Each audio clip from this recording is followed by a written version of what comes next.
오늘 함께 은혜하신 하나님의 말씀은 구약성경 열왕기상 18장 1절로 6절의 말씀입니다. 열왕기상 18장 1절로 6절까지의 말씀 우리 함께 보겠습니다. 구약성경 546면에 있습니다.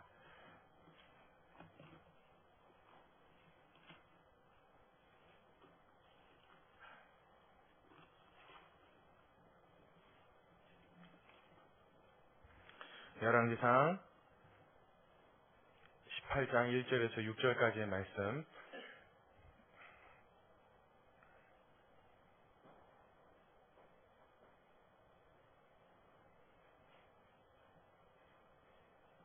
다 찾으셨으면 우리 한 절씩 같이 교독하겠습니다. 제가 먼저 1절 읽겠습니다. 많은 날을 지내고 제3년에 여호와의 말씀이 엘리야에게 임하여 가라사대 너는 가서 아합에게 보이라. 내가 비를 지면에 내리리라.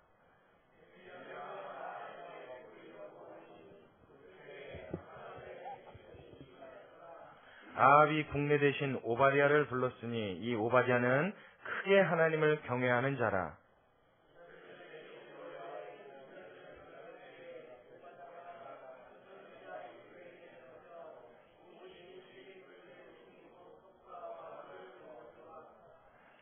아합이 오바댜에게 이르되 이 땅의 모든 물근원과 모든 매로 가자. 혹시 꼴을 얻으리라. 그러면 말과 노새를 살리리니 짐승을 다 잃지 않게 되리라 하고 두 사람이 두루 다닐 땅을 나누어 아합은 홀로 이 길로 가고 오바댜는 홀로 저 길로 가니라.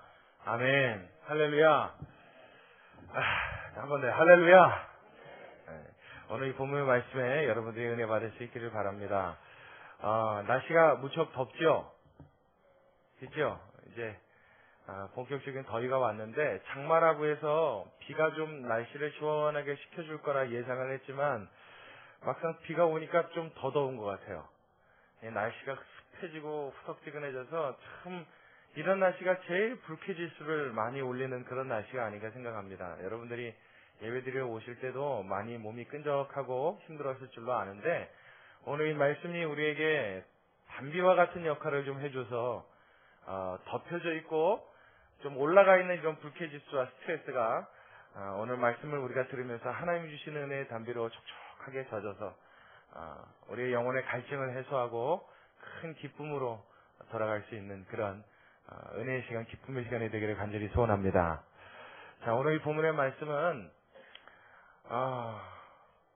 엘리야 시대에 있었던 왕의 국내 대신, 지금으로 말하면 국내 대신을 뭐라고 하면 좋을까요? 국무장관쯤 하면 좋을까요? 굉장히 고위 관리에 있었던 오바댜라는 사람을 중심으로 한 본문의 인물 소개 내용입니다. 제가 오늘 말씀을 나누기 전에 여러분들의 모습을 이렇게 보면서 가끔 목사로서 여러분들을 바라보면 한편 마음이 측은하다는 생각이 들 때가 있습니다. 왜 그런고 하니 목사들이야 여러분처럼 사회 일선에 나가서 일을 하고 사람들과 부딪히는 그런 종류의 일을 하는 사람이 아니지 않습니까? 한 발 뒤로 물러나서 어찌 보면 늘 거룩한 일에 몸을 담고 있어서 여러분들처럼 일반적인 세상 사람들과 세상의 일들과 늘 부딪히면서 살아야 될 그런 처지에서 좀 벗어나 있는 것이 목사의 직책인데 그런 측면에서 여러분들을 보자면 좀 마음이 측은할 때가 있어요. 왜 그런 거 하니 여러분들도 알다시피 세상이 악합니까 선합니까? 예 감사합니다. 여러분들 대답을 안 하셔도 이 세상에 참 많이 악한 것 같죠? 많이 악하죠. 이익을 위해서라면 남의 손해나 남의 고통은 뭐 이제 별로 그렇게 큰 이슈가 되지 않을 만큼 굉장히 이기주의가 만연해 있고 회사 안에서 일을 해보신 분들은 알겠지만 이 회사의 어떤 그런 구조적인 문제라든가 또 회사만 그렇습니까? 나라 전체에 깔려있는 이 부정과 부패에 관련돼서 아마 말들 해봐라 라고 이야기하면 이 중에 어느 분도 밤새서 이야기하지 않을 분이 없을 줄로 압니다. 그런 속에서 여러분들이 하나님의 사람으로 그리스도인으로 하나님의 경건을 보이고 하나님의 거룩을 나타내면서 살려면 그 일이 좀처럼 쉽지 않겠다 하는 생각을 해요. 저도 그래서 목회 다시 시작하기 전에 아시는 분들은 아시죠? 1년간 제가 택배 일을 했었던 거예요. 제가 좀 힘든 일을 일부러 경험하면서 그 안에 있는 사람들이 어떠한 모습으로 사나, 그들이 무엇을 즐거워하면서 사나, 어떤 목표가 있어서 그렇게 땀을 흘리면서 돈을 버는가, 저도 알고 싶어서 일을 한 적이 있습니다만은, 제가 그곳에서 경험했던 사회라고 하는 것은 물론 힘들고 어려운 직종 중에 하나긴 하지만 늘 술이 빠지는 이야기가 되지 않았었어요. 회식을 해도 술, 일이 끝나서 개인적으로 집에 들어갈 때도 술, 하다못해 전 그것도 안 되면 집에 가는 길에 구멍가게라도 들려서 소주병을 한 병을 사갖고 집으로 가야 그날 일이 마무리되는 것처럼, 하루 일과가 마무리되는 것처럼 그렇게 시간을 보내는 그런 사람들을 봤습니다. 매일 술을 마셔요. 그래서 제가 물었습니다. 왜 그렇게 술을 마시느냐? 그거 뭐 돈 얼마 번다고 그거 번 걸로 술값 다 나고 나면 남는 거 없겠네. 오히려 빚지겠네. 그거 왜 그렇게 술을 먹냐? 그러고 물어봤더니 이거라도 먹지 않으면 낙이 없다는 거예요. 내가 이걸 먹고 취해줘야, 그래서 기분을 좋게 해줘야 오늘 하루 동안에도 내가 행복감을 느낄 수 있지, 이것마저 안 마시면 하루 종일 땀 흘리고 고생하고 욕먹고 밖에 나가서 사람들과 부딪히고 그 받는 스트레스와 갈등과 이 고초를 어디 가서 풀 데가 없다는 거예요. 그런 모습을 옆에서 직접 보고 나니까 제가 목회를 하고 있는 이 시점에서도 여러분들의 직장생활, 여러분들의 사회생활이 마음속에 걸려요. 참 안타까운 마음이 있어요. 가끔은 제 주변에서 목사들이 무슨 세상 아나, 목사님이 세상 아십니까? 하는 이야기를 하는 사람들이 왕왕 있습니다. 근데 저는 그 말도 이제 예사롭게 들리질 않아요. 그렇죠? 여러분, 목사가 아무리 하나님의 말씀을 알고 하나님의 말씀을 준비한다고 해도 여러분처럼 피부에 와닿는 그런 일들을 겪지 않으면, 그런 일들에 부딪히지 않으면 과연 내가 여러분들을 너무 모르고 하나님의 말씀을 가르친다고 막 말하는 것은 아닐까 하는 두려운 생각까지 들을 때가 있습니다. 그런 의미에서 보자면 우리의 마음이 얼마나 이 세상을 살아가는 데 있어서 하나님의 말씀과 세상의 일의 관계에서 이 좁힐 수 없는 갭 때문에, 이 차이 때문에 얼마나 큰 갈등과 어려운 일들을 겪게 되는지 모르겠어요. 미국에 있는 알렌 블룸이라고 하는 대학 교수가 있습니다. 이 대학 교수가 한 말이 있는데 뭐라고 그랬냐면, 미국에서 대학교 교수를 하는 사람이면 누구나 느끼는 것이 있답니다. 누구나. 한 사람의 예우도 없이 느끼는 것이 있는데, 그게 뭐냐면 미국 대학생들 치고 이 세상의 진리와 선과 악에 대한 것들, 그러니까 진리에 관한 모든 것들을 절대적인 것으로 보는 사람이 없대요. 무슨 말인지 여러분 이해가세요? 절대적으로 보지 않는다는 건 상대적으로 본다는 얘기죠.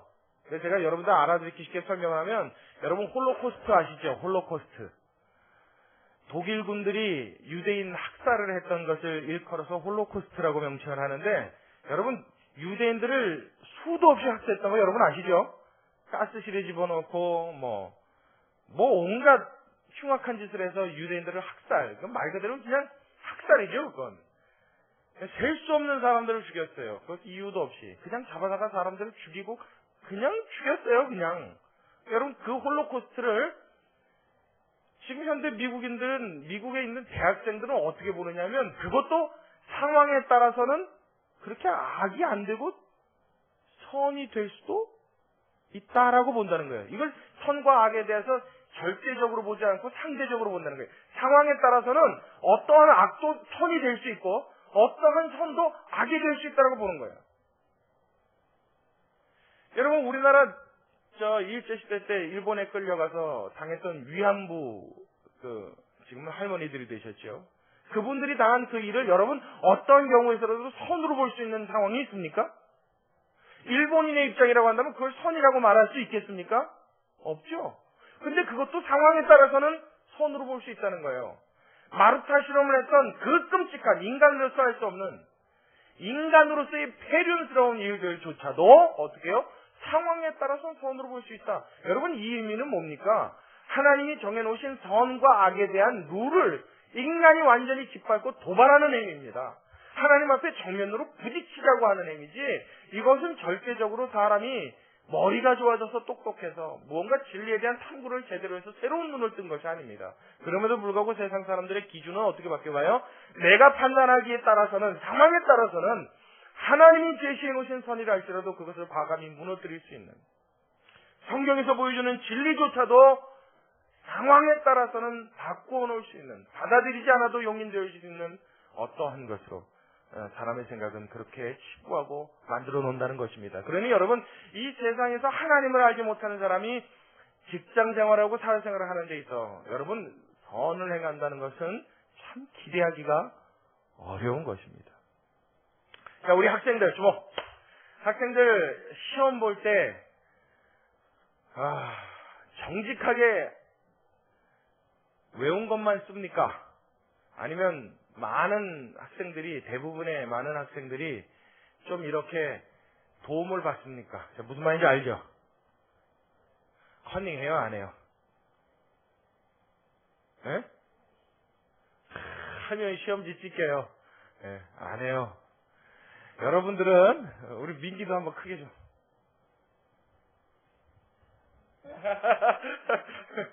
안 한다고요. 여러분, 우리 부일교회 학생들이 이런 학생입니다. 할렐루야. 예. 죄송한 얘기를 한 말씀 드릴게요. 좀 여러분 용서하고 들으십시오. 신학교에서도 부정행위를 해요. 신학교에서도. 제가 신학교를 3군데를 다녔습니다. 3군데를 다녔는데 그 중에 딱 한 군데, 웨스트민스터라고 하는 저 신도림에 있는 학교가 있어요. 그 학교만 부정행위가 없어요. 그 학교는 부정행위뿐만 아니라 감독도 없어요. 시험 볼 때 감독이 들어오질 않아요. 근데 그 학교에요, 천재 교수님이 계십니다. 교수님인데 천재예요. 19살 때 책을 쓴 게 그 학교에 교재로 쓰여질 정도로 천재예요. 대단한 분입니다. 근데 그분은 시험 감독을 안 해도요, 학생들 1000여 명이 넘는 학생들의 시험지를 쭉 보면 한 38번째 본 학생하고 한 1000번째 본 학생하고 시험지가 비슷하다는 걸 찾아내요. 그래서 둘이 짜고 했다는 걸 정확하게 비교해서 대자보에 시험지 2개를 딱 붙여놓고 붉은색으로 표시를 합니다. 무엇에 근거하여 이 두 학생은 부정행위를 했으므로 퇴학. 그러면 끝이에요. 학교 못 나옵니다. 전 그게 옳다고 생각해요. 그것이 맞다고 봅니다. 심지어는 신학교 안에서도 부정행위를 하고 어떻게 했으면 여러분 점수 더 받으면 뭐 할 거예요?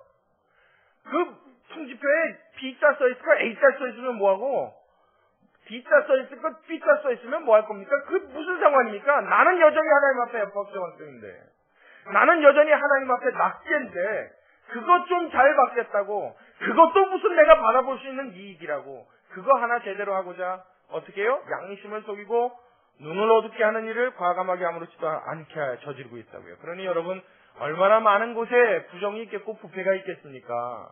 얼마나 많은 곳에 부도덕이 있고 진리가 아닌 것이 판을 치겠습니까? 그 속에서 생활하고 있는 여러분의 사회생활과 여러분의 일반적인 삶의 걸음걸음이 하나님이 오늘 특별히 이 말씀 속에서 은혜 주시고 여러분을 더 은혜 가운데로 이끌어 주셔서 오늘 성경에 등장하고 있는 이 엘리야처럼, 혹은 이 성경에서 말하고 있는 오바댜처럼 하나님 앞에 인정받고 하나님의 큰 사람으로 하나님이 귀히 여길 수 있는 여러분 모두가 되시기를 주님의 이름으로 축원합니다. 할렐루야. 자, 그렇다면 오늘 이 본문에서 이 오바댜라는 사람은 어떤 인물이길래 이렇게 우리의 삶을 빗대어서 우리가 바라볼 수 있는가? 이렇게 어둡고 컴컴한 터널 같은 세상 속에서 우리가 한 줄기 희망의 빛을 볼 수 있는 것이 오바댜라는 사람입니다. 이 사람이 어떤 사람인가 우리 말씀을 통해서 우리 다시 한 번씩 이렇게 다시 한번 좀 되짚어 보도록 하겠습니다. 우리 다시 본문으로 들어가셔서요. 자, 18장 1절의 말씀을 같이 봅니다. 많은 날을 지내고 제3년의 여호와의 말씀이 엘리야에게 임하여 가라사대 너는 가서 아합에게 보이라. 내가 비를 지면에 내리리라. 엘리야가 아합에게 보이려고 가니 그때 사마리아의 기근이 심하였더라. 아합이 국내 대신 오바댜를 불렀으니 이 오바댜는 크게 하나님을 다같이요. 뭐라고요? 경외하는 자라. 자, 이제 저를 보십시오. 제가 이 상황에 대한 사전의 설명을 좀 말씀을 드릴게요. 이게 어떤 상황이냐면 엘리야라는 사람이 있었습니다. 하나님의 선지자였는데 능력이 많고 탁월한 영도자고 탁월한 지도자고 하나님의 신에 충만히 감동됐던 사람입니다. 엘리야 하면은 보통 어떤 수식어가 붙냐면 불의 선지자 하는 수식어가 많이 붙어요. 불의 선지자. 그 왜 그런 거 하니? 군대가 진쳐서 그를 공국하러 올 때 몸에서 불을 쐈던 사람이에요. 마술사가 아닙니다. 하나님이 그렇게 기적을 일으키게끔 사용하셨던 하나님의 종입니다. 대단한 사람이지요. 엘리야라는 사람이 하나님 앞에 기도를 했습니다. 근데 어떤 기도를 했냐면, 불의 선지자라고 이름 붙은 이유가 또 있어요. 여러 가지가 있는데, 어떤 기도를 했냐면, 이 땅에 하나님의 말씀이 이루어져서 모든 불의와 악을 제하시기 위하여 하나님이 약속하신 것을 이루어 주옵소서 하는 기도를 했어요. 그게 무슨 말이냐면, 하나님이 구약 성경에 보면 모세오경에 내가 내 백성 이스라엘이 나의 말을 떠나 불의와 악을 행하면 내가 이 땅에 우로를 내리지 아니하리라 그랬어요. 비와 이슬을 내리지 않겠다 했어요. 그러니까 내가 이 땅에서 수분을 걷어가 버리겠다. 엘리야가 있던 시대에 얼마나 하나님을 경외하고 하나님을 찬양하는 일들이 사라질 뿐만 아니라 우상을 숭배하는 일이 만연했냐면, 여러분 지금 이 시대는 북이스라엘이라고 하는 이스라엘 땅에 전체에 있어진 일이 아니라 우리나라로 따지면 북한입니다. 이스라엘도 우리와 똑같이 남북으로 갈렸는데요. 특별히 북쪽에 갈려진 땅의 이름을 북이스라엘이라고 불렀어요. 남쪽은 남유다. 이제 이 북이스라엘의 7번째 7대 왕이 누구냐면 오늘 성경에 등장하는 아합이라는 왕이에요. 근데 이 아합 왕이 얼마나 악한 왕이고 얼마나 지저분한 왕인가, 그 앞장으로 넘어가서 여러분들 살펴보시면요, 아합은 선대의 모든 왕들보다 더욱 악하게 행하여, 그래서 성경이 그렇게 표현합니다. 모든 선대의 왕들보다 더 악하게 행하여 하나님의 노를 적발한 자라. 하나님이 그를 보시고는 이게 막 안에서 끌어올랐다는 거예요. 얼마나 악하게 굴었는지. 그렇게 악하고 미련하고 멍청하고 또 뿐만 아니라 잔인한 사람이에요. 이런 사람이면 부인이라도 잘 얻어서, 이 아내를 좀 좋은 사람을 얻었어야 되는데, 이 아내는 또 한술 더 뜨는 여자입니다. 이세벨이라고 하는 여자를 얻었어요. 근데 이 이세벨이 얼마나 악한 여자냐면 아주 피에 발광을 하는 여자입니다. 그래서 왕과 더불어서 이방 여자로서 이 이세벨은 우상을 섬기는 그런 그 족속의 딸이었는데요.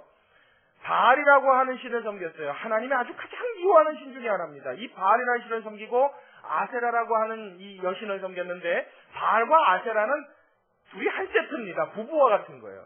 그러니까 이 바알신 아세라신을 섬기는 이 이세벨이 아합과 결혼하면서 아합이 그 우상 숭배를 그냥 받아들였어요.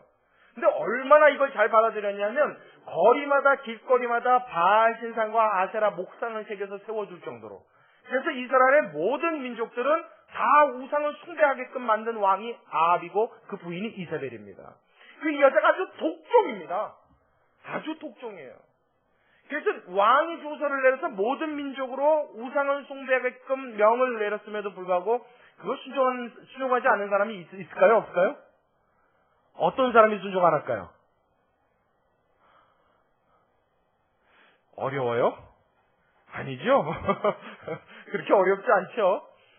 아무리 왕의 명령이라 해도 나는 우상 숭배할 수 없다 하는 무리들이 있었단 말이에요. 지금으로 말하면 누구예요? 누가 그렇게 할까요? 할렐루야, 그렇죠. 예수 믿는 여러분들이 그러겠죠. 근데 그때 당시에는 하나님을 섬기는 선민들이 다 타락해버렸단 말이에요. 근데 그 중에서도 하나님을 난 끝까지 포기하지 않는다고 한 왕의 명을 어겼던 사람들이 있었는데, 그게 누구냐면 선지자들. 선지자들이 끝까지 우상 숭배 안 했단 말이에요. 그랬더니 이세벨이 어떻게 해요? 명을 따르지 않는 모든 선제를 다 잡아 죽이라는 왕의 조서를 받아서 그 일을 실행했던 여자가 이세벨이라는 여자입니다. 피에 아주 왕기를 보인 거죠. 그거 어떻게 말이 돼요? 우상 숭배 안 한다고 잡아 죽이래요. 그런 나라에서 살겠습니까? 그리고 여러분, 그때 당시만 해도 이스라엘 백성은요, 이 선민에 대한 의식이 지금도 물론 강합니다. 그래서 지금 이스라엘 백성들을 보면, 이스라엘 나라 사람들 보면 참 대단해 보입니다. 하나님이 택하신 민족이라는 게 선민 사상인데, 우리는 하나님이 택한 민족이야 이 생각을 갖고 산단 말이에요. 그래서 그들은요, 우상 숭배를 선택적으로 할 수 있는 게 아닙니다. 절대 그것이 금해진 나라가 이스라엘이라는 나라입니다. 선민 사상 때문에. 우리나라는 어때요? 기독교, 내가 종교가 기독교다 그래서 뭐 손해보는 일이 있습니까? 혹은 불교라고 그래서 뭐 어려운 일 당하는 거 있어요? 종교의 자유가 있죠?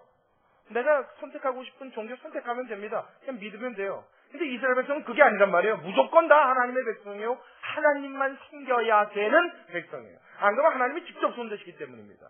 그래서 그들은요, 우상 숭배를 할래야 할 수 없음에도 불구하고 이 왕이 얼마나 타락을 했는지, 얼마나 극심한 악을 범하였는지 이 거리마다 처처마다 우상이 섰단 말이에요. 그런 시대예요. 그래서 엘리야가 하나님 앞에 뭘 기도했어요? 하나님, 나를 떠나 너희가 나의 말을 어기고 명령을 어기고 내 백성이 되지 아니하면 내가 우로를 보내지 아니라 하나님 약속하지 않았습니까? 그러니 하나님 이 땅에 비를 멈춰 주옵소서. 그렇게 기도했어요. 참 대단한 사람이죠.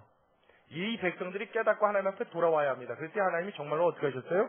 그 기도를 응답하셨어요. 그래서 자그마치 몇 년 동안 비가 안 오냐면 3년하고도 6개월 동안 비가 안 옵니다. 오늘 본문에 보니까 18장 1절에 뭐라 그래요? 많은 날이 지나고 제 몇 년에? 3년에 그러죠. 이 3년이라는 것은 왜 3년이라고 나오냐면 신약에 가면 엘리야가 기도한 즉 하나님이 하늘 문을 닫아서 몇 년 동안 안 왔다 이야기 아니야. 3년 6개월 동안 안 왔다 그래요. 6개월은 뭐냐면 확인 기간입니다. 처음에 이 기도를 해놓고 6개월 동안 살핀 거예요. 우기 때 비가 오나 안 오나. 정말 안 오는 거예요. 그 뒤로 3년이 더 지나서 총 비가 안 온 기간은 3년 6개월입니다. 이 긴 시간 동안 비가 안 오니까요, 시내가 다 말라버린 거예요. 내라는 내, 물이란 물은 싹 말라버린 거예요. 그래서 여러분 이 기근 가뭄이 올 때 곡식이 있을까요? 곳곳마다 기근과 이제 가난이 찾아오죠. 먹을 것이 없어서 휘청거리는 일들이 일어나요. 이런 시대적인 상황에 하나님의 말씀이 다시 엘리야에게 임한 거예요. 너는 아합에게 가서 너를 보이라. 그리고 말하라. 내가 이 땅에 다시 비를 내리리라. 그래서 그 이야기를 하고 엘리야가 갈멜산에 사람을 모읍니다. 그래서 거기서 하나님 앞에 비를 내려달라는 기도하는 그 장면 여러분 잘 아시죠? 그게 바로 유명한 갈멜산 전투입니다. 모든 이스라엘 민족을 대하여 엘리야 혼자 기도해서 하늘에서 불을 내렸던 사건. 그래서 불의 선지자예요. 그리고 엘리야가 제사를 드렸던 제단에만 하늘에서 불이 떨어졌죠. 그래서 싹 태워버렸단 말이에요. 그러고 나서 하나님 앞에 간절히 기도를 하는데 머리가 어디로 들어갔다고요? 무릎 사이로 들어갔다고요. 얼마나 간절히 기도했는지. 하나님 비를 내려주옵소서. 그래서 사환에게 시켜서 저 지중해 바다 위에 무엇이 써있나 보고 오라. 아무것도 없나이다. 다시 기도하고 또 보고 오라. 아무것도 없나이다. 또 기도하고 보고 오라. 이걸 몇 번 했다고요? 7번. 그때 7번 만에 사환이 와서 뭐라 그래요? 내 주여 저 하늘 지중해 바다 위에 손바닥만한 구름이 떴나이다. 손바닥만한 구름이 이렇게 있다는 거예요. 이게 뭐 이렇게 대단합니까? 그랬더니 엘리야가 무릎을 탁 치고 그제서야 일어나면서 뭐라 그래요? 빨리 집으로 돌아가라. 다들 왕도 궁으로 빨리 돌아가십시오. 저 작은 구름이 변하여 큰 비의 소식을 갖고 오리라. 할렐루야! 그때 어떻게 해요? 3년 6개월 동안 닫혔던 하늘문이 열리고 비를 내린 줄로 믿으시기 바랍니다. 자, 이런 상황이란 말이에요. 그래서 이 말을 전하러 가는데 중간에 누굴 만나요? 우리가 여지껏 주목하지 않았던 오바댜라는 사람을 만나요. 오바댜, 이름이 좀 어렵죠? 오바다, 그러면 쉬운데 오바댜, 그러니까 좀 발음이 어려워요. 오바댜. 어쩌면 그렇기 때문에 우리가 더 기억에 남을 수도 있어요. 여러분 이 사람을 잘 주목해 봐야 됩니다. 자, 우리 말씀으로 내려와세요. 3절의 말씀 같이 봅니다. 3절 여러분과 제가 함께 읽겠습니다. 시작. 아합이 국내 대신 오바댜를 불렀으니 이 오바댜는 어떻게 해요? 크게 여호와를 경외하는 자라. 성경에서 여러분 이런 단어에 신경을 쓰고 있을 때는 여러분이 집중해서 봐야 됩니다.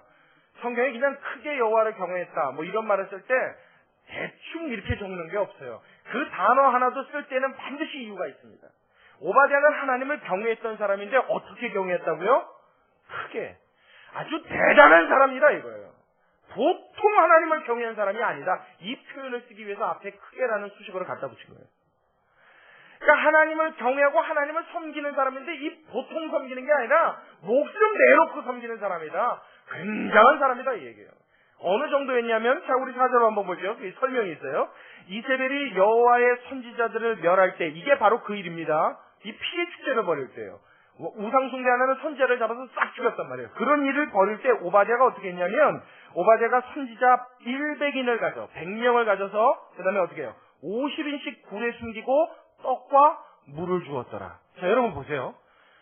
지금 정치 자체가 이 왕궁 자체가 썩고 부패하여서 왕부터 시작하여 모든 백성들에게 뭘 명했어요?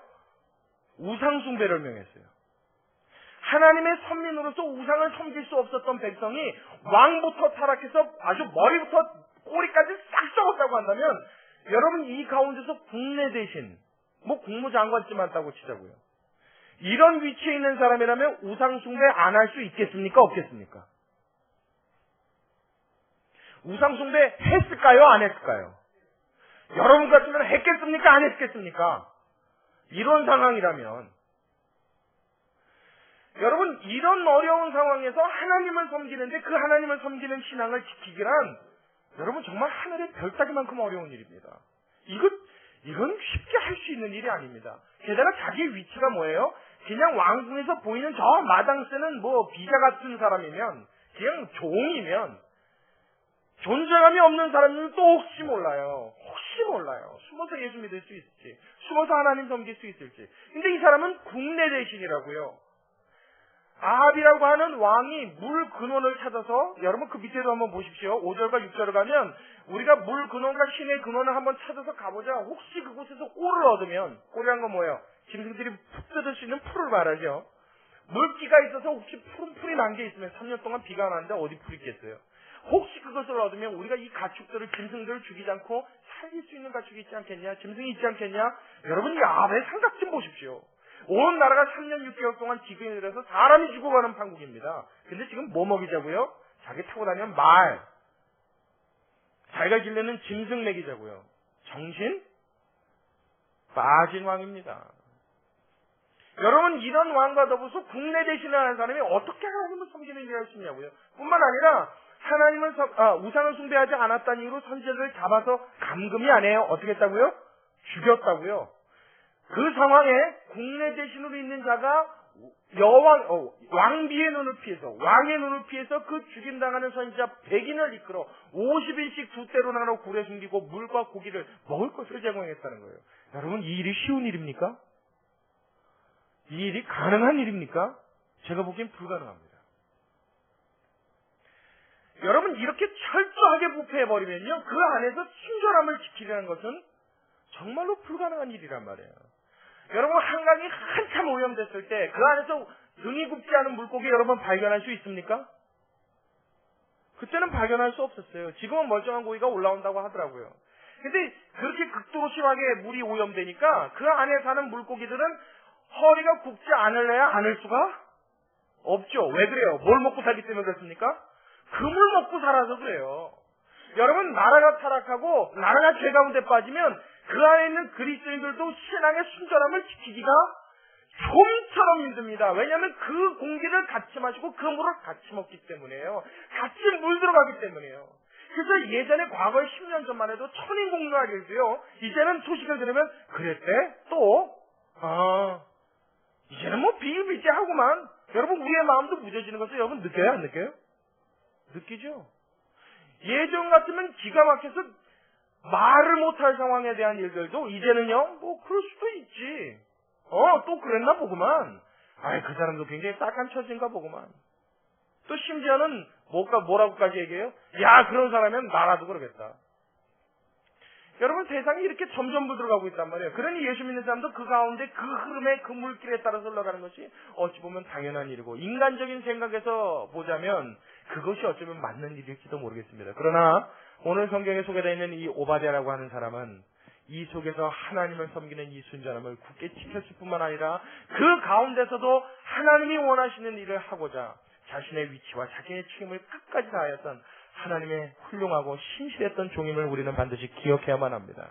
여러분, 이 모습에서, 이 속에서 우리도 하나님이 비춰주시는 빛을 발견할 수 있게 될 줄로 믿습니다. 할렐루야! 하나님이 이 땅에 만약 부패되어 있고 타락해 있고 더러운 곳이 있어 그것에 대하여 하나님의 자녀가 오염되지 않기를 원하신다면, 뭔가 특별하게 분리되길 원하신다면 아마 우리는 이 세상을 떠나야만 할 겁니다. 그렇죠?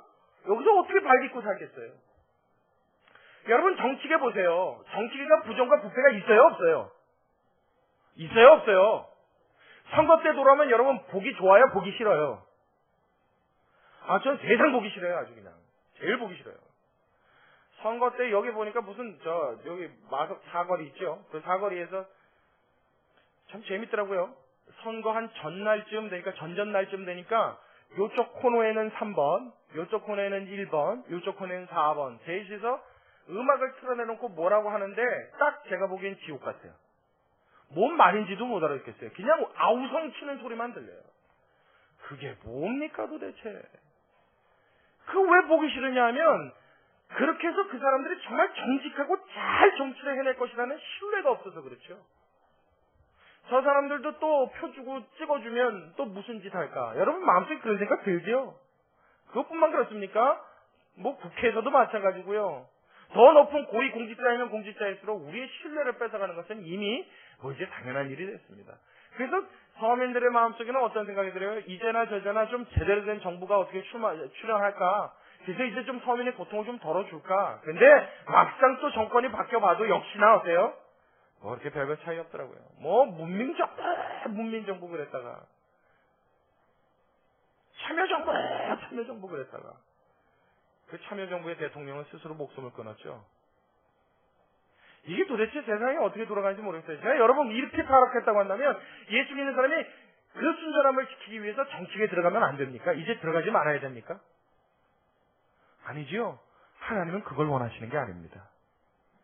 여러분 아무리 타락하고 아무리 부패했어도 그 부패하고 타락한 곳에 재미있고 실력 있는 그리스도인이라면 들어가서 하나님의 이름을 알리고 살아계신 하나님을 섬기는 자가 어떠한지를 보이고 나타낼 수 있는 하나님의 전령으로서의 사명을 감당해야 될 줄로 믿습니다.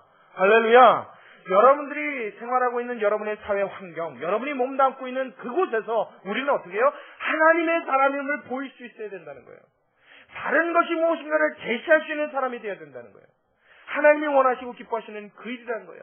여러분 연예계도 얼마나 많이 지저분하고 타락하고 더러워졌어요. 우리 아이들도 알아요. 애들이 먼저 합니다. 요즘에 하도 소식이 빨라서요. 막 연예인들이 목숨 끊는 일은 이제는 뭐 이슈가 되지도 않아요. 아 누가 또 죽었대 그냥 이러지. 그 안에서 일어나는 어떤 부정들, 이 더러운 일들, 성에 관련돼서 부패하고 타락한 일들 그런 거 보면요 여러분 저 연예계라는데 저 방송계라는데 아주 더럽구만 저거 사람이 있을 곳이 아니구만 이런 생각이 얼른 듭니다. 여러분 그러면 그곳에는 예수 믿는 사람 가면 안 되냐고요? 아니요, 저는 오히려 그런 곳일수록 더 가야 된다고 생각합니다. 재능 있고 실력 있는 그리스도인이 그 안에 들어가서 바른 것이 무엇인지 옳은 것이 무엇인지 하나님이 기뻐하시고 하나님이 살아계시다는 것을 무엇인지를 보이고 나타낼 수 있는 그리스도인 그러한 사람이 될 때 하나님이 그 사람 보고 기뻐하시고 그 사람을 구원하셨으니 그 사람에게 사명 주셨음을 하나님이 기뻐하실 줄로 믿습니다. 그 일을 감당하는 저와 여러분 되시길 주님의 이름으로 축원합니다. 그것이 예수 믿는 사람 아니겠어요? 여러분 이 일은요 오바댜만 그런 것이 아니라 요셉의 경우에서도 우리는 찾아볼 수 있습니다. 요셉이 누구의 아들이에요? 야곱의 아들. 또 요셉이 누구의 아들이에요? 그랬더니 누구의 아들 아니라 예수님의 아버지? 뭐 이런 사람 또 그렇게 생각하지 마시고요. 이름이 똑같은 사람입니다. 예수님의 아버지도 요셉이고 야곱의 아들 중에 요셉이라는 말제 바로 위에가 요셉이죠. 이 요셉이라고 하는 아들이 형들의 시기를 받아서 팔려갔잖아요. 종살이라고 옥살이를 했습니다. 그래서 드디어 11년 만에 애굽이라고 하는 나라에 뭐가 돼요? 총리가 되죠. 대단합니다. 애굽이라고 하는 나라의 총리가 되었더라. 여러분 할렐루야예요 아니에요? 자 기쁜 일이에요 아니에요? 분명히 기쁜 일이에요. 애굽이라고 하는 나라의 총리가 되었다. 우리는 그러면 와 높아졌다. 좋겠다. 우리 속된 말로 우리 요즘에 애들 말로 짱이다. 대단하다. 우리도 그런 거 꿈꿔요. 하나님 나도 언제쯤 그런 위치에 올려주겠습니까? 나도 언제쯤 애굽의 총리 같은 그런 하나님 영광을 좀 맛보게 해주시겠습니까? 여러분 그렇게만 생각할 일이 아니에요. 왜 그런 거 아니? 요셉은 뭐예요? 하나님의 선민이요 하나님의 백성 하나님의 자녀입니다. 그렇죠? 그때까지만 해도 아직 고센 땅에 이스라엘 백성이 정착하기 전입니다. 그 이후에 어떻게 해요? 그 땅에 팔레스타인과 애굽의 7년의 대가뭄이 들고 아주 극심한 식량 나누리라여 이스라엘에 있었던 가나안 땅에 있었던 요셉의 형제들이 식량을 구하러 왔다가 요셉을 만나서 고센 땅에 정착하죠. 그럼 그 전까지는 이 애굽이라는 나라에 이스라엘 백성이 한 명이라도 있어요 없어요? 오늘은 정말로 아무도 대답 안 하기로 결의를 하셨나 봐요. 있었을까요 없었을까요? 이렇게 얘기하는 거 보면 뻔하잖아요. 없죠. 어디 있어요? 요셉이 지금 처음 온 건데. 요셉이 처음 와서 국무총리까지 올라갔단 말이에요. 총리에 올라가서 총리. 성경 국무총리 이렇게 안 나와요? 총리가 됐습니다. 그래서 이 바로라고 하는 애굽의 왕이 뭐라 그러냐면 자기 인장 반지를 빼어 요셉의 손에 띄워주고 자기 버금 수레에 태우며 뭐라 그래요? 내가 저보다 높으면 나의 보좌뿐임이니라. 의자만 조금 더 높은 데 있을 뿐이지 나와 모든 권리와 모든 능력이 동일한. 이야, 대단한. 바로, 지금은 바로 그러면 우리가 별로 이렇게 보시면 여러분 파라오, 애굽의 파라오, 그러면 그냥 신입니다. 그건 왕이 아니라 신이에요. 파라오가 성경의 바로예요. 이 바로 왕이 자기와 버금술에 태우고 내가 이보다 높으면 보좌밖에 없다 이러고 얘기했단 말이야. 그러니까 사람들이 어떻게 일자리 소리 질러가느라 엎드리라 하니까 모든 무리가 그 앞에 엎드렸더라. 이야, 대단하죠. 이것만 보면 꽉 이런다고요. 근데 여러분 이렇게 지켜세울 게 아니에요. 그 사람은 여전히 하나님을 믿는 하나님의 선민이와 하나님의 백성인 줄로 믿습니다. 근데 지금 이 애굽은 어떻게 해요? 온갖 우상이 판치는 나라예요. 모든 백성이 왕을 위시하여 모든 백성이 다 우상을 섬기는 나라예요. 그곳에서 하나님을 순전히 섬기는 일이란 쉽겠습니까? 어렵겠습니까? 저요. 보통 어려운 게 아니죠. 게다가 여러분 우상을 섬기는 우상 숭배하는 사람들의 특징을 보면 이 우상의 특징을 보면요. 우리나라에 있는 종교들은 다 건전한 종교들이 많습니다. 하나님을 섬기지 않아도 불교 같은 종교도 건전한 종교긴 건전한 종교입니다. 그렇죠? 뭐 그게 부도덕하거나 뭐 잔인하거나 이런 종교는 아니잖아요. 근데 여러분 우상을 섬기는 우상은요. 대부분 부도덕합니다. 대부분 성적으로 타락한 종교예요. 대부분 잔인한 종교입니다. 그래서 뭐 의식을 지낼 때도 뭐 옆구리 푹 찔러고 피 내는 정도는 이건 뭐 일도 아니에요. 뭐 우상 숭배가 그래요. 대부분이 그렇습니다. 그리고 뭐 우상을 숭배한다 그러면 이 난잡하고 더럽기가 이거 말할 수가 없어요. 근데 사람이 그런 걸 자꾸 보고 자꾸 접하고 자꾸 경험하다 보면 어떻게 해요? 은근히 나도 모르게 당연시될 뿐만 아니라 그곳에 있어서의 뭔가 이상한 중독성이 와서 끌리는 그런 성향이 있단 말이에요. 그게 사람이란 말이에요. 이게 무서운 일입니다. 그런 속에서 요셉은 혼자 뭐예요? 하나님을 섬겨요. 그곳에서 혼자 하나님의 순전함을 지켜요. 하나님 앞에 나의 믿음을 지켜내고 사람들 앞에 예수 믿고 하나님을 섬긴다는 것은 무엇인지를 보일 수 있는 자. 여러분 요셉에게 하나님이 명하시고 원하셨던 일뿐만 아니라 오늘을 사는 저와 여러분에게도 하나님은 기대하시는 줄로 믿으시기 바랍니다. 기대하고 계시는 거예요. 기대하고 계시는 거예요. 내 백성이 그곳에서 나를 사랑하는 것을 보이기를 하나님은 기대하고 계시는 거예요. 그러니까 예수 믿는 사람은 막 살 수 없는 거예요. 함부로 할 수 없는 거예요. 우리가 이 세상을 살면서 나의 행실을 조심하고 내가 하는 모든 애들이 어떻게 비칠까를 돌아보는 것은 비굴해서 아닙니다. 내가 나약해서 아닙니다. 남들의 누를 의식하는 연약한 사람이라서가 아닙니다. 내가 섬기는 하나님이 이 땅에서 나로 인하여 영광 받으시기 원하는 마음이 있기에 여러분은 우리는 우리의 삶을 살피고 우리의 행동을 살피고 우리의 언행을 우리의 심사를 살피게 되는 줄로 믿으시기 바랍니다. 그게 아니란다면 뭐라고 그랬어요? 뭐하라 그러겠어요? 학생들이 정직해야 되는 이유는 나를 통하여 그리스도인 학생이 어떻게 보이는가에 대한 사명을 하나님이 나에게 주셨기 때문입니다. 최선을 다하고 열심히 사는 이유는 바로 거기에 있습니다. 오늘 본문에 소개되지 않았지만 이 본문이 끝난 이후에는 이 오바댜라고 하는 사람이 이 이후에 왕과 나누어서 왕은 상류로 갔다면 이 오바댜는 하류로. 그래서 제각기 자기 길을 갖다 소개되고 오늘 본문은 끝나지만 이 6절 이하 7절부터 이 내용을 쭉 살펴보면 그가 물의 근원을 찾아러 가다가 아합에게 찾아가는 엘리야와 길에서 딱 마주칩니다. 근데 이 오바댜라고 하는 사람을 엘리야가 보고 인정을 해요. 엘리야가 그를 보고 알아봐요. 엘리야가 그를 보고 하나님의 사람인 것을 인정합니다. 엘리야가 그를 하나님 앞에 큰 사람인 것으로 인정을 합니다. 할렐루야.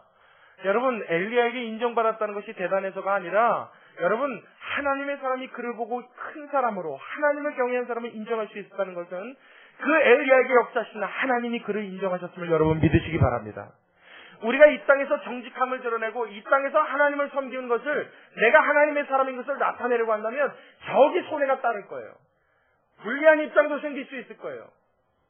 부도덕한 것을 강요하는 상황에 그것을 못 지킨다고 하면 남들과 부딪히는 뭔가 좋지 않은 그런 고통이 우리에게 있을 수도 있습니다. 여러분 이런 상황에 내가 하나님 앞에 기대할 수 있는 일이 있다면 이 땅에서의 유익은 없겠지만, 이 땅에서의 자랑거리는 그렇게 많지 않겠지만, 나를 인정하신 하나님이 나를 특별한 것으로 여기시고, 나의 인생을 그 하나님이 신원해 주시고, 보증해 주시고, 책임져 주실 수 있다는 이 사실에 여러분의 삶의 모든 소망을 걸 수 있는 성도 여러분 되시길 주의 이름으로 축원합니다. 이 땅에서는 처음에 인정 못 받을 수 있어요. 손가락질 받고 외면당할 수도 있어요. 그 순간에 누가 보고 계신다고요? 하나님이 나를 보시는 거예요. 그리고 누가 인정하셔요? 하나님이 인정해 주시는 겁니다. 교회 일주일에 한 번 나와 예배드리는 것으로 그리스도인의 의무를 다했다고 생각하시지 말란 말이에요. 여러분의 의무는 어디에 있습니까? 여러분이 살아가는 삶에 있습니다. 예배가 끝나고 돌아가셔서 여러분 오늘부터 살아지는 일주일의 삶 속에 그리스도인으로서의 삶의 의무가 그곳에 있습니다. 더 성실하게 사는 거예요. 더 열심히 사는 거예요. 타락한 그곳에서, 악한 그곳에서 선한 사람으로 하나님을 나타내면서 사는 거예요. 할렐루야! 할렐루야! 여러분의 능력이 못 미칠지라도 하나님이 도우셔서 여러분을 그렇게 하나님의 신실한 사람들로, 아름다운 사람들로 만들어주시는 특별한 은혜가 여러분 각 사람에게 임하게 되시길 주님의 이름으로 축원합니다. 여러분 마음속에 그것이 소원이 되어주시기를 주님의 이름으로 축원합니다. 그렇게 살아갈 때 여러분 우리 인생이 아름답지 않겠습니까? 멋있을 것 같아요. 목사라서가 아닙니다. 평신도라서가 아닙니다. 하나님을 믿는 사람이기 때문이야. 할렐루야. 너무 멋있어요. 그래서 그리스도인들이 칭찬받아야 돼요. 예수 믿는 사람 뭐가 달라도 달라. 그렇죠. 다를 수밖에 없죠. 그 하나님이 보고 계신다니까요. 그 하나님이 나에게 그걸 원하신다니까요. 그러니까 어떻게 해요? 더 섬기는 겁니다. 더 아름다워지는 겁니다. 더 선해지는 거예요. 딴 생각하지 말고 여러분 똑똑히 귀에 새겨요. 가슴에 새겨요. 여러분 설교를 듣는 모습을 보면 어떤 이야기는 한 귀로 듣고 흐르는 걸 느껴요. 그러지 말란 말이에요. 이 말씀은 중요한 말씀이에요. 내가 교회를 나오는 사실보다 더 중요한 게 바로 이거예요. 내가 오늘을 살아가는 삶이요. 사는 삶 속에서는 대충 살다가 주일날 교회 나와서 하나님 예배하겠습니다. 그러면 하나님이 그 예배 받으시겠어요? 이사야서에 하나님이 분명히 그래요. 너희가 먹다 남은 떡을 총독에게 드려봐라. 그것을 간합하는가. 먹다 남은 떡을 한번 드려봐라. 그럼 그 떡 받아주겠는가? 하물며 만군의 여호와이신 하나님 앞에 우리가 예배를 하는데 삶은 대충 살아버리고 삶은 하나님과 관계없는 삶을 살다가 교회 나와서 예배드린다고 한다면 하나님이 그 예배를 가증히 여기지 않겠냔 말이에요. 하나님은 만홀이 여김을 당치 않는 하나님인 줄로 믿으시기 바랍니다. 하나님은 여러분의 일거수일투족을 보신다고요. 우리의 마음을 다해서 하나님이 기뻐하시는 삶으로 나를 돌릴 때, 나의 삶을 운전할 때, 최선을 다할 때 하나님이 그 삶을 인정하시고 기뻐하시고 복으로 갚아주시는 줄로 믿으시기 바랍니다. 여러분 모두가 그 하나님의 축복과 하나님의 함께하심을 경험할 수 있는 놀라운 축복의 하나님의 사람들 다 되시길 주님의 이름으로 축원합니다. 우리 함께 기도하겠습니다.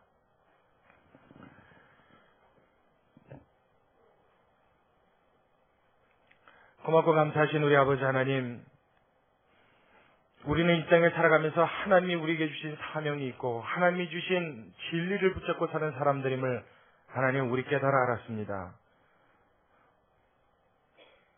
하나님, 우리는 복받는 일에는 언제나 신이나 하고 하나님의 특별한 사랑과 축복을 이야기할 때는 우리의 가슴이 뛰지만 이 땅을 살아가면서 무언가 우리가 해야 되고 관심을 쏟아야 된다는 말에는 하나님 우리의 마음이 다치는 것을 우리 자주 봅니다.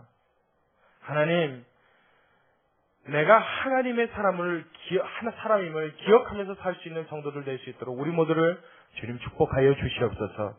우리의 머릿속에, 우리의 가슴에 하나님 인치듯 교훈하신다 말씀하셨으니 하나님 못 알아들으면 알아들을 때까지, 깨닫지 못하면 깨달을 때까지, 하나님 우리의 가슴에 느끼지 못하면 느껴질 때까지 하나님 우리를 교훈해 주셔서 우리 하나님 앞에 온전한 사람으로 이 악한 곳에서 선한 그리스도인으로서의 사명을 감당할 수 있는 우리 모두가 되게 축복하여 주시옵소서.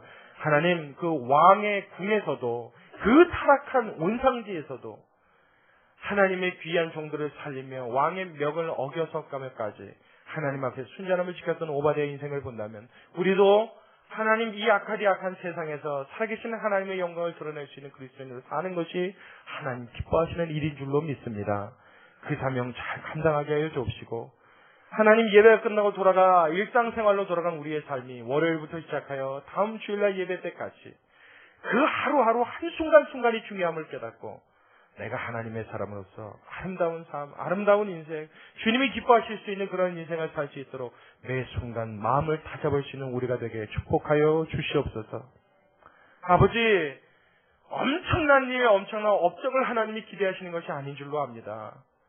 그저 순전한 마음으로 하나님을 기뻐하는 백성들 되게 하여 주시옵시고, 우리 순전한 마음으로 나의 믿음을 지키며 하나님을 기뻐하며 사는 사람들 되어 내 삶이 곧 하나님의 사람임을 증명해낼 수 있는 아름다운 인생이 되도록 주님 도와 주시옵소서.